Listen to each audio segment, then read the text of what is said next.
And thank you very much to the Centre for European Reform for hosting us today. And Ian, thank you for that introduction. I didn't realise we have a shared heritage from Kidderminster in the West Midlands as well. Now, this organisation has spent nearly 2 decades working for a stronger, more open and outward-looking European Union.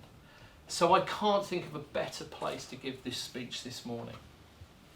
I want to talk to you today directly about Europe, about what Europe means to me, what it means to my party, and what it means to all those who believe in a democratic socialist future. Before I begin, though, I want to mention a conversation I had recently with Justin Welby, the Archbishop of Canterbury. The conversation wasn't specific to Brexit. I don't mean to draw the Archbishop into this particular debate. I met him to discuss what our politics can learn from the remarkable success of interfaith dialogue in this country. Because something he said to me resonated very, very deeply. He told me that our politicians need to learn to disagree well. And I think we all instinctively know what he means by that. The tone of our politics has become shrill, negative, and very, very personal in recent years. I think we've lost the knack of debating arguments rather than denigrating opponents. And I want that to stop. So I wanted to play my part in making things better by fostering a more deliberative democracy that draws in many more citizens than politicians. And it strikes me that citizens' assemblies could play a much greater role in addressing difficult, almost insoluble national problems. So this speech this morning will not attack the motives of my opponents, but I do want to give a good account of my deeply held thoughts. So I will make the positive case for what I genuinely believe in the hope that it's a case that's strong enough on its own merits. I also want to talk to you today about culture. As Labour's Shadow Culture Secretary, I get to spend a lot of time with very inspiring young creative people. From TV and radio, I meet artists and musicians. And what unites them is that they don't see British culture in isolation from European culture. And they're fearful that this country is about to jettison a deep creative partnership that have been so productive for so many years. For decades, the European Union has been defined by the right. They define it as anti-democratic, bureaucratic, and anti-British. None of these things are true. Yet the British left has not countered this narrative. Our belief in the EU has been whispered, not shouted. It's been taken as read by generations of Labour politicians that the European Union is at best a necessary evil. That it's a major trading bloc we can't afford to be outside in the globalised world. That the economic benefits make it worth putting up with the parts we don't like. Labour is still doing that now. We talk about the evils of no deal till we're blue in the face because we're still scared to tell the truth about Europe. We're more comfortable warning of an ineffable catastrophe because we're hardwired to be unable to say the words that I've come here to say this morning. The European Union is not something to apologise for. It's a good thing. It's a good thing with a capital G. An enduring, deep, benevolent collaboration between sovereign states unique in the history of the world. It produced a lasting peace from the ashes of war. It produced prosperity where there had been deprivation. It produced transnational partnerships where once there was suspicion and division. It's not perfect, but what large institution is? The core values of the EU are internationalism, solidarity, freedom.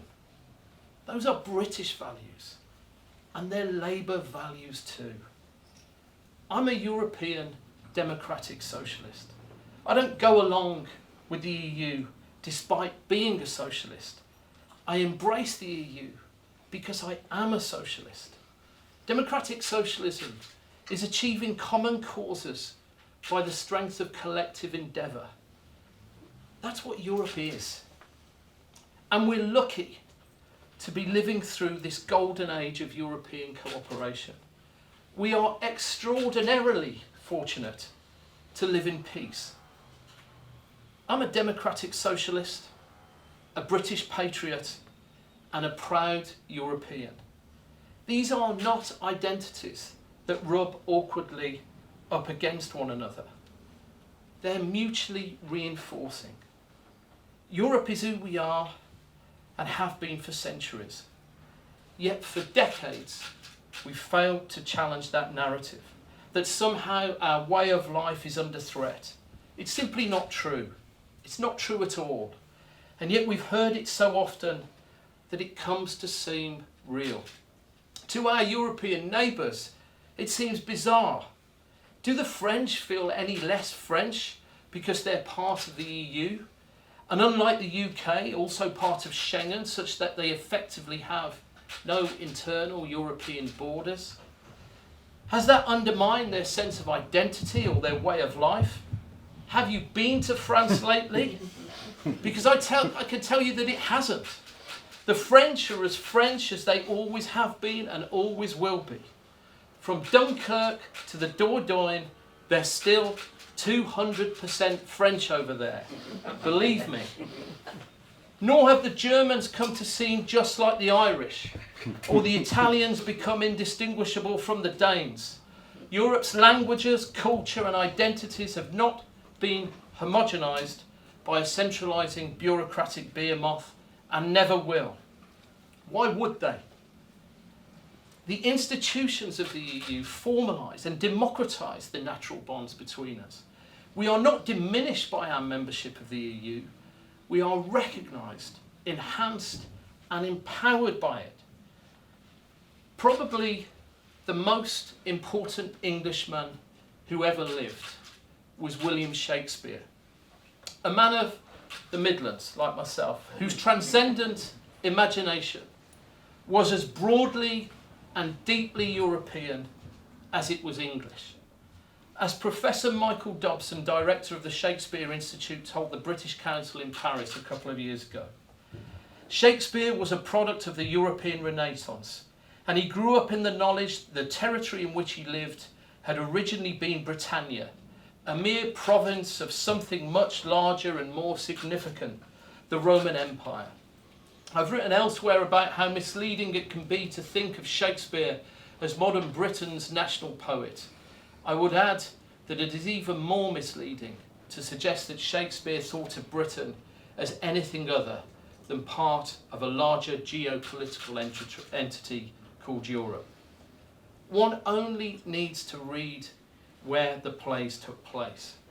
Rome, Athens, Venice, Padua, Milan, Cyprus, Navarra, Messina, Vienna, Denmark, the Balkans and Sicily. And he wasn't just using places he'd visited as handy material. He never left the UK.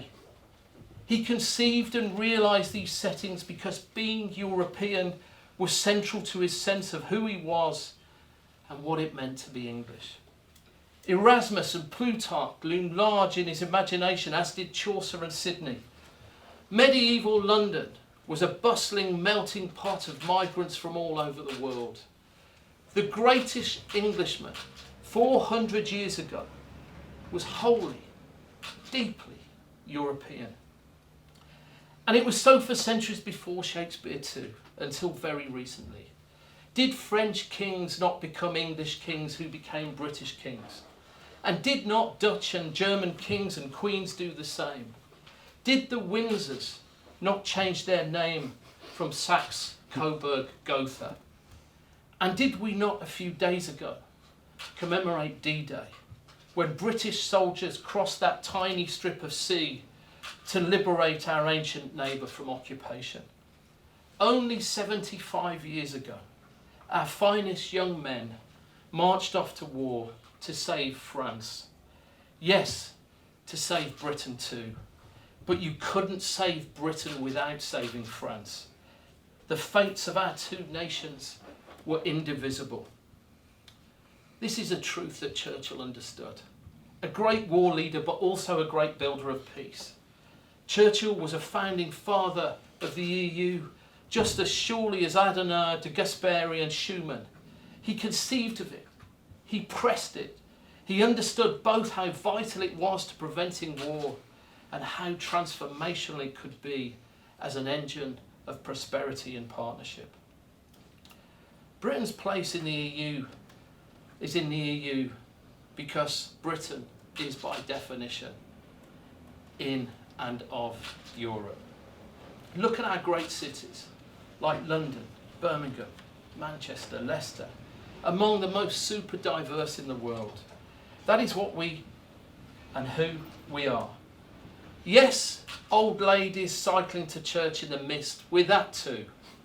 But also a great historic European nation, still at the zenith of innovation and creativity, attracting all kinds of people for all kinds of reasons from all over the world.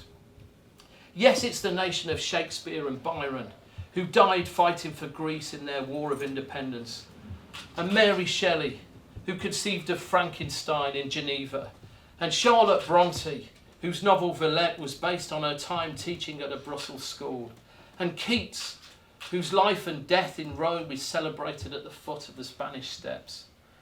And of course of John Dryden, not just a great writer of English drama, but a great lover and student of French drama, and a translator of Virgil, Ovid, Homer, the great canon of European classical literature that was the base of everything these English geniuses knew. Dryden, who also once wrote the great lines, by the way, a man so various that he seemed to be not one but all mankind's epitome, which keeps coming into my head in these Tory leadership days for some reason. Yes, this is the Britain of Sir Simon Rattle, who made his name in Birmingham and then spent 16 years conducting the Berlin Philharmonic. But it's also today's Britain, the people of Britain with 4 football teams in Europe's 2 finals, represented by players from all over the world and all over Europe. It's Raheem Sterling's Britain, Shane Meadows and Phoebe Waller-Bridges' Britain. They're making Fleabag in France now, by the way. Mallory Blackman and Steve McQueen and Idris Elba's Britain. Sadiq Khan and Sajid Javid's Britain. This is our beautiful place in all its glory. It's who we really are now. That's the country I'm so proud of, not anyone else's nostalgic fantasy of how it used to be.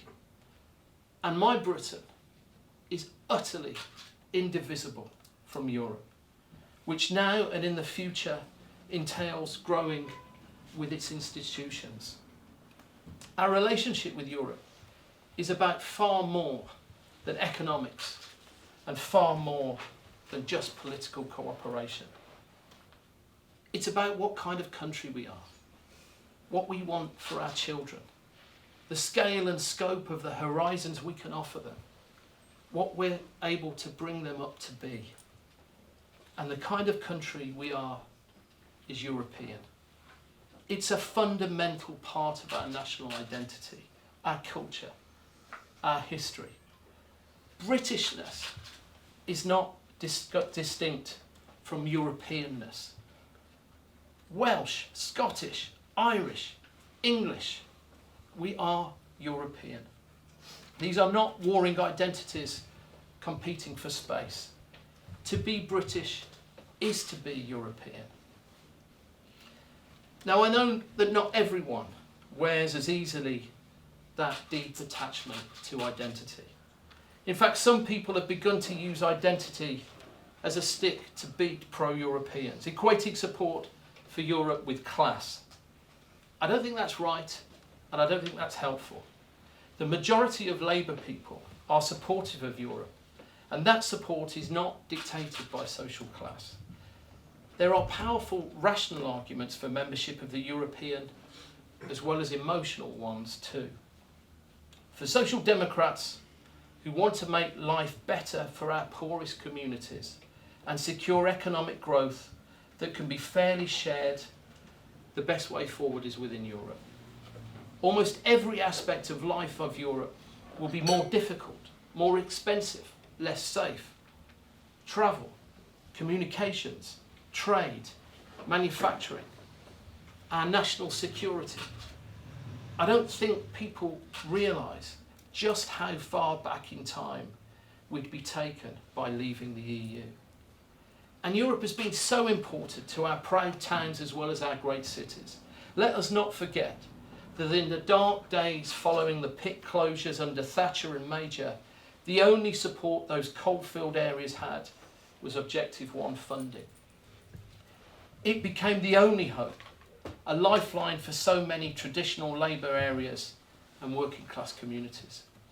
And in the same way, at the same time, faced with a Tory government that was attacking workers' rights, socialists in Britain looked to the EU as an institution that was way ahead of the UK in terms of protecting working people, consumers and environmentalists.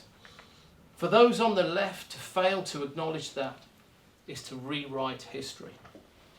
I used to lead delegations of union shop stewards to Brussels when I worked for the Amalgamated Engineering and Electrical Union, now Unite, in the 1990s. We'd lobby for support for investment in the car industry. Our stewards would share their experience of the globalised world with other workers across the continent. We'd form alliances to challenge the excesses of global capital. And the European Union has been a steadfast ally in furthering the rights and welfare of working people. From the European Convention on Human Rights to the Working Time Directive, to the agenda for the next Commission on pan-European minimum wages and tackling global tax avoidance, the EU has been a friend to workers here and across the continent. It's no boss club. It is both an engine of progress and a backstop against regressive and repressive governments. Labour, quite rightly, has just declared climate emergency. But climate change doesn't stop at our borders, and we can't tackle it alone. We're so much stronger in Europe. And as the global economy changes, as automation, AI, and the rise of the global mega corporations change capitalism once again, there is strength in numbers and might in unity.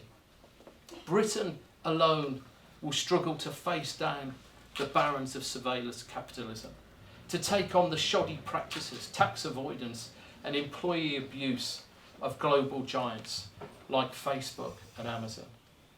Together, we created the strongest consumer privacy law anywhere in the world. Together, we can go further still, breaking up monopolies, shutting out malpractice, facing down tax avoidance. But on our own, we're vulnerable. We can see this pernicious process in action already, before Brexit has even happened. Inward investment has fallen these last 3 years whilst it has grown on the continent. Our car industry is collapsing around us. Manufacturing jobs are down. Membership of the EU brings a 2% a year boost to our GDP. That's according to the Bank of England. Now that might sound like numbers in the margin, but it isn't just numbers to me. It's £20 billion a year in extra taxes to pay our nurses properly, to invest in our schools, to give our elderly the care they need and deserve. These things matter to anyone who calls themselves a democratic socialist. These things matter to me. Whether you're a European romantic, proud of Britain as a modern European country, or a hard pragmatist who knows that every penny counts when it comes to supporting working people, the European Union is your friend. And so that is the case I want to make.